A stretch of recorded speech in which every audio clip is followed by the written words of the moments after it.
பரிசுத்த ஆவியே, சத்திய ஆவியே, கிருபையின் ஆவியே, மகிமையுள்ள ஆவியே, ஜீவனின் ஆவியே, தேற்றரவாளனே, பூரண ஞானமுள்ளவரே, மெய்யான ஒளியே, தேவ ஆட்டுக்குட்டியே, ஜீவ அப்பமே, ஜீவநதியே, ஜீவாதிபதியே, ஜீவ வார்த்தையே, ரட்சிப்பின் கண்மலையே, என் இளவயதின் அதிபதியே,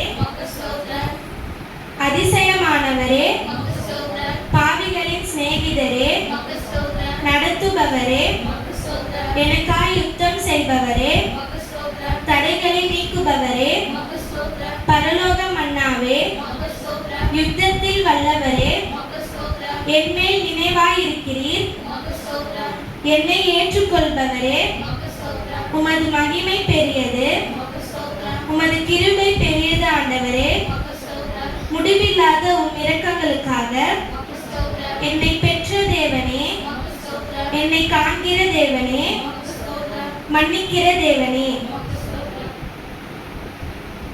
இயேசுப்பா, துதிக்கிறோம், ஸ்தோத்திரிக்கிறோம் இயேசுப்பா. அடுத்த ஒரு ஆராதனை பகுதியும் கருத்தில் ஒப்புக் கொடுத்து ஜெபிக்கிறேன் இயேசுப்பா. தடைப்பட்டிருக்க ஒவ்வொரு விசுவாச பிள்ளைகளையும் தடைகளை நீக்கி கொண்டு நீரை கொண்டு வந்து சேர்க்க போவதற்காக நன்றி இயேசுப்பா. இயேசுவின் மூலம் ஜெபம் கேளும் எங்கள் ஜீவனில் நல்ல பிதாவே, ஆமென்.